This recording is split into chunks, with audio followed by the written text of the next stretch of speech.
Hello everyone, my name is Makeda Valletta, also known as the Body Scientist and Queen Lioness.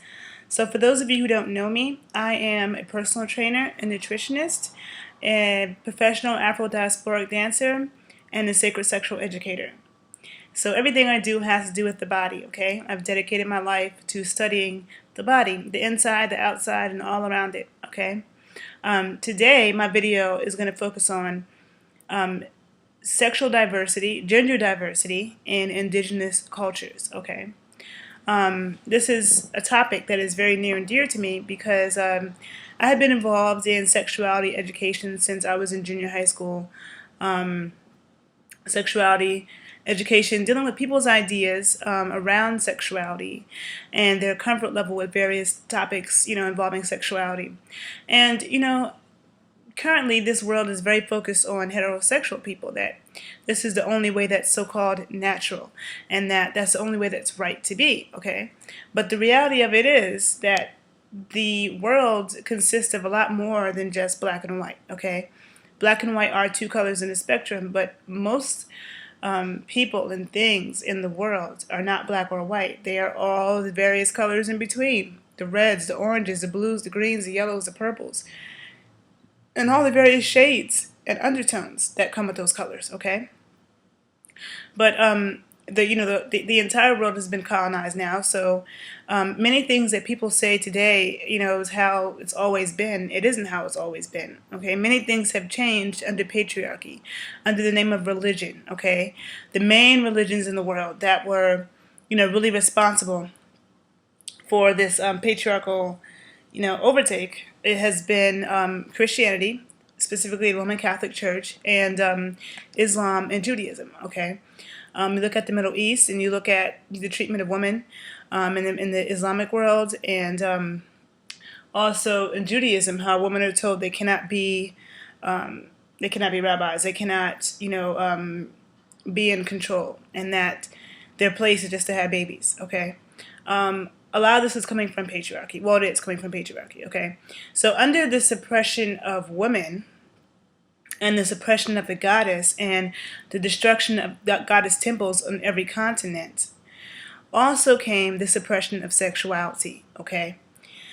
People on every continent worshipped the Mother Earth goddess first, okay? Recognized that we come from the earth, okay? The dark, fertile, wet, feminine earth, okay?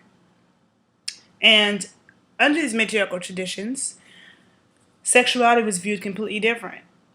And sexuality and sexual energy has an extremely strong connection to shamanism. Because as I've explained in previous videos that I've done, sexuality and spirituality are of the same continuum, okay? They're of the same continuum.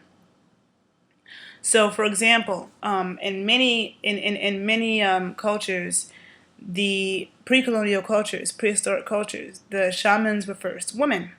Okay, most of them were women, and there were male shamans, but most of the time they had to dress as women, and this is well documented all throughout Asia, throughout the Americas, throughout Africa. The cross-dressing that took place, where in order for the spirits to speak to certain men, they would have to dress as women. And when spirits would mount people in ceremonies, like this is very well documented in many books I've read about traditional African spirituality in Brazil, where they always speak about the fact that spirits mount the woman, and they mount men that have a lot more feminine energy, okay? So mounting means possession, however, somebody wants to call it, but it's when a spirit comes into one's body. The female body is known to be more capable to do that, to host that spirit, because of the fact that we give birth. Even if we don't give birth, even if we choose not to have children, we still have a womb and we still have the ability. So the female brain in itself is different than the male brain because there are more connections between the right and left sides of the female brain, and there's more gray matter, okay, in between the right and left sides of the female brain than the male brain. So that doesn't mean that women are better than men. It just means that women can process a lot more information, a lot more stimulus at once, very, very rapidly, okay? Whereas men need a little bit more time. They can't deal with necessarily too much coming from too many different places at once, all right? This is why oftentimes when women and men get into arguments, women keep talking and talking, And men a lot of times shut down, and women get frustrated, like, why isn't he saying anything? Why isn't he blah blah blah? But men cannot deal with all of that coming at them at once. They need more time to sit with it, to think about it, and stuff like that, to process the information. Yes, there are exceptions to the rules, as there always are. But in the bulk, the bulk of the time, that's what it is. Okay. Now, so a man with more feminine energy are the ones that are known to be penetrated by spirit. Oftentimes, those men, if you're using modern day terms like gay, lesbian, bisexual, those terms weren't used in traditional cultures. So when people will say that, oh, there's no word for gay in African languages, and that's true because of how they saw it. Okay, so which is I'm going to explain, but let's say that sexuality and spirituality are of the same continuum. So that means a woman is penetrated sexually, then she's also much easier to be penetrated spiritually. Okay. Now, the only men who are penetrated sexually are men who are engaging in acts with other men. So they're being penetrated sexually, and that makes them more open to being penetrated spiritually. This is the reason why men with more feminine energy were considered to be special. Okay, they weren't considered to be regular men. Okay, in indigenous cultures, we have they recognize that somebody could be physically female and have a male spirit, or somebody could be physically female and have a female spirit. Somebody could be physically female and have a male and a female spirit. And somebody can be physically male and have a female spirit, or they can be physically male and have a male spirit, or they can be physically male and have both. Okay, and each one of those had a different name and a different gender identity and role in society. In indigenous cultures, there was the woman's role and the man's role. Okay, and that was so that culture, that civilization could handle all the duties that they need to handle and take care of the home and the society, so everything runs fluidly.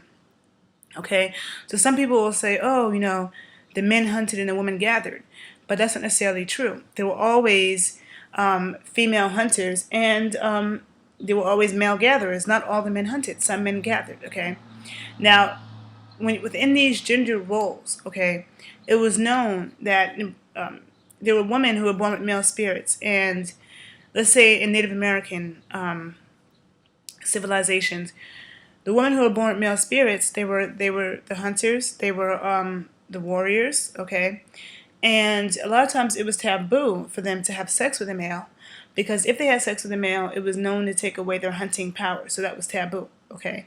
Now, if you have a female with a male spirit having sex with a man with a male spirit, that is considered to be two masculines coming together, okay, which does not go together. Now, if you have and when you have men with female spirits, okay, they were not considered to be the masculine men. They didn't have the same gender role. They oftentimes were doing the woman's work, okay? They were doing the stuff with the woman, and they were considered to be shamans because they understood more than just, a man with a male spirit just understands men. But a male with a female spirit can understand both sides. And that's the reason why dual-spirited people were considered to be special people, and in the middle of the two sexes. So they were often the mediators between the two sexes. Okay, there are plenty of primary documents that clearly show that when the anthropologists and the missionaries and the colonizers came to the Americas, and when they came to Africa, when they came to India, all throughout Asia, okay, the Caribbean, what they saw, they documented the fact that they did see cross-dressing. They saw women cross-dressing as men, such as Queen Nzinga and her male wives. Okay, so they saw women cross-dressing, they saw men cross-dressing, and they wrote about how disgusting it was to them, and they just were absolutely appalled and made fun of indigenous people and used it as a reason to annihilate and torture and colonize indigenous people because they were so-called heathens. Okay, now. In the Americas, that was one of the main reasons that they used. That was one of the main reasons they used to just justify just massively killing Native Americans, because of the cross-dressing they saw. And in those societies, if a male with a male spirit is interacting sexually with a male with a female spirit, that wasn't considered to be gay because that male with a female spirit was not considered to be a regular man. That's a feminine energy, a female spirit, and a male spirit that are coming together. Okay, it's not a masculine male, two masculine men, two men with male spirits. That was considered to be taboo. Okay, and another thing that was highly valued in most indigenous societies was having children. Okay, so oftentimes it was expected and normal for people to for women to play around sexually with women or men to interact with men, and nobody cared. People minded their business. They weren't concerned with what people did in their bedroom. What they were concerned about is that you have children at some point. Okay, so just because you have a male who is doing things with another male with a female spirit, or you have a woman with a female spirit interacting with another female, does not mean that they cannot have children. Okay, sometimes people played around like that when they were young, and then they grow up, they're expected to reproduce. Okay, once their children are taken care of, a lot of times people go their separate ways and change as well.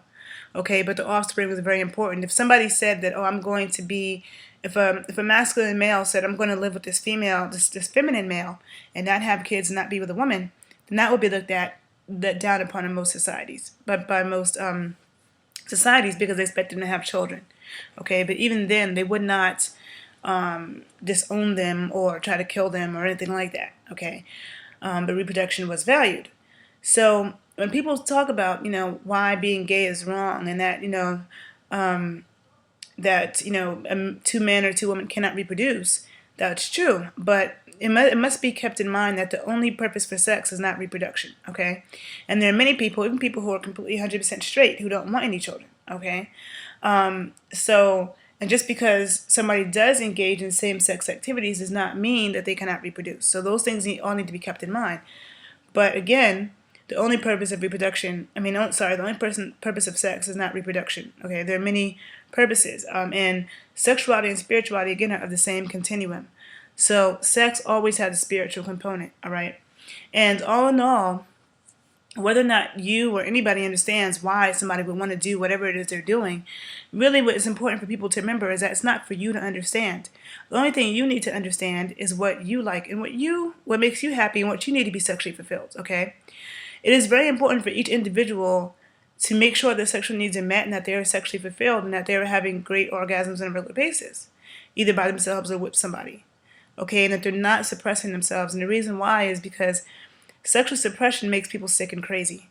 And that's what makes perverts. So now you see the Roman Catholic Church telling the fathers that they can't have sex and nuns can't have sex. And look at all the abuse that happens, okay? That's where the perverts come from, okay? The church is full of them. I remember being in college and seeing all the people in gospel choir who are preaching that sex before marriage is wrong and dancing is wrong and everything's a sin. But half of them had babies before we graduated college, okay?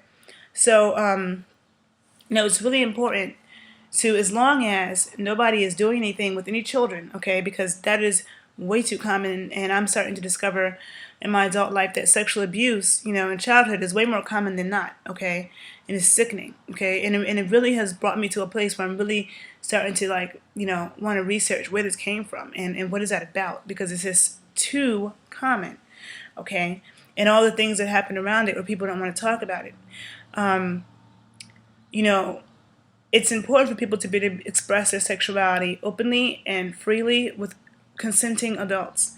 As long as it's consenting adults and nobody is doing anything with children or doing anything with anybody against their will, it's nobody's business, okay? And looking at the ancient artwork, we see a variety of sexual scenes all over the world, and so same-sex sexual activity has been happening since the beginning of time. It didn't come from, I've heard lots of, so-called pro-black, black people who, like to say that homosexuality in Africa came from Europeans or came from the Greeks, and that's completely not true, okay? And there are a lot of Africans who may argue the same thing. But Africa has been colonized, and many Africans, just like many Native Americans and many Chinese and everybody else who have been colonized, a lot of them are ashamed now of what they were, because colonialism has really gotten into people's minds. So people are ashamed of what they are. So a lot of things dealing with sexuality and ideas around sexuality and gender is not talked about. And when it is, what people swear was, always, and what people swear was always tradition, a lot of times has been rewritten because of colonialism. So that's one thing to definitely keep in mind. So it is very important to me to look at pre-colonial artwork, okay, and to study the cosmology of various cultures, okay, because in Africa you find many androgynous deities, okay, just like you do amongst the Mayans and amongst the Aztecs and amongst many Asian, East Indian deities. You find many androgynous male, female deities, okay? So, anything that exists in the physical world also exists in the spiritual realm, okay? Whatever exists, whatever we can see, whatever exists in the seen world also exists in the unseen. So if we know that there are physically hermaphrodites, there are people on this planet who physically have both male and female genitalia, but they often feel like just one sex. So you have people who may have been born with male and female genitalia, but when they were babies, their parents, decided to make them either a man or a woman. So let's say that now this person, their parents gave them the surgery to make them a woman, but they feel like they should have been a man, okay? And then inside, they're saying, I feel like a man, or vice versa. So just like you can have someone who physically is two sexes, but spiritually feels like one, spiritually one sex. The same thing is true with, in the spiritual realm. You can have someone who's physically one sex, so they're physically female, but they have a male and a female spirit. Or someone who's physically male, so they have a male and a female spirit. So they can go back and forth between male and female, even though they're physically one thing.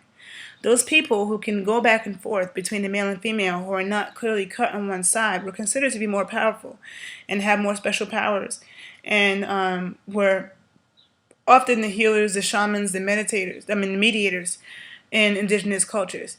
And I really urge you to do your own research and not just listen to me. I have spent many years studying this, going to conferences. I remember being at a conference at Columbia University back in 2006 on traditional African spiritual practices. And it was a 3-day conference, and they had workshops about everything. And there was a workshop on same-sex gender function and ritual. And how I remember as a male priest and a female priestess, and they were talking about the role of the gatekeepers, okay? And I would definitely tell you to check out Maldomo Some's book, where he talks about the gatekeepers. And the gatekeepers, what we would now call, are gay men, okay? Men who are engaging in same-sex sexual activities were considered very special. And if you think about it, okay, let's really be real, okay? Let's set aside the hate and let's deal with the real. And being real, what we see is, you look at the artwork, the art worlds, okay, whether it's fashion, dance, theater, drama, all of that. What else? Music. It's full of gay people, male and females, okay? But anybody who's a dancer definitely knows gay men, okay? Anybody who's working in the fashion industry is surrounded by gay men. Anything artistic, you have a lot of gay men and gay females, because, there are lots of women in the entertainment industry, actresses and models and singers and rappers even, okay? Just think about the 90s and a lot of the females that were out, okay? A lot of them were not straight. Now, this idea, of what, these categories of straight and gay and bisexual, even people often identify as one thing, but people often are not just one thing. Like, you have people who identify as being black, but the genealogy may show some Asian or some European or some East Indian or, something else that may be in their bloodline, even though they identify as one thing. Okay, so the identity, how people identify racially or sexually has to do with the boxes that society has given us to choose from. And many people who are supposed to be thinking from an uncolonized place and they're supposed to be so-called conscious really think just like the colonizers. And the things that they say comes completely from the missionaries and the colonizers. And there are many books that I have listed on this YouTube page. If you look below my video, I have a long list of books that you can check out yourself, okay, and do your own research on this topic. Because like I said, this is something that I have been researching for years, okay? So I'm speaking from a place of thorough research, okay? from not just book knowledge either, okay?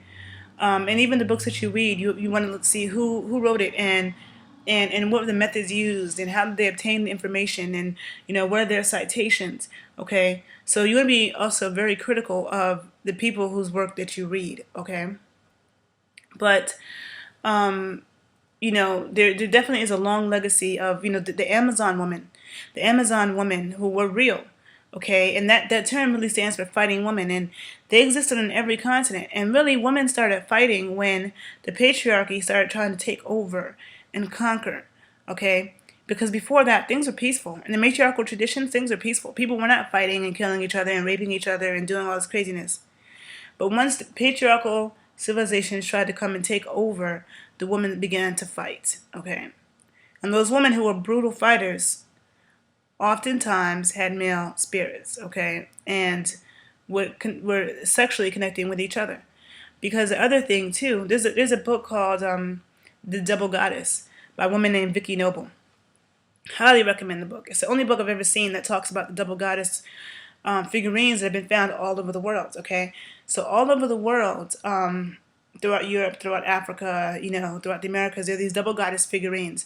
And basically they are ancient, very, very, very ancient figurines made of stone where you have two women, two goddesses, two queens who are doing work together. They're ruling together.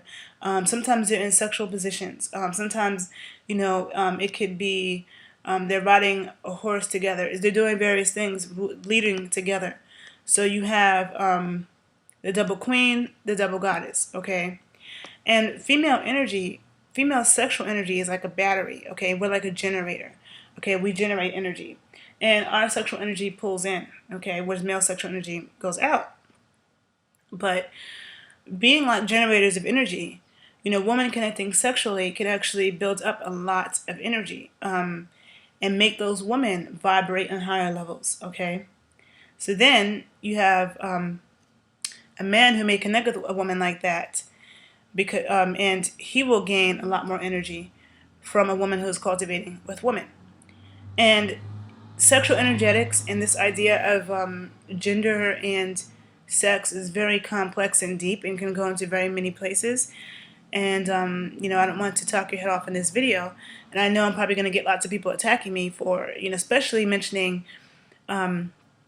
Many people just want to just dismiss gay men or bisexual men as if something's wrong with them and that they're disgusting and da-da-da and this is unnatural. Okay, but that's not true.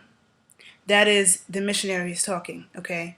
There are primary documents from missionaries and European cultural anthropologists who were sick and disgusted with what they saw and they wrote about it, okay? And so these documents are there and they use it to torture people, our ancestors, okay, for this. And again, this is I may do a part 2 of this video. This is part 1. I may do a part 2, but I did this video because to me it's just unacceptable for people to be judging other people and getting mad and feeling like it's okay to kill somebody because of what they choose to do sexually. It's nobody's business, okay?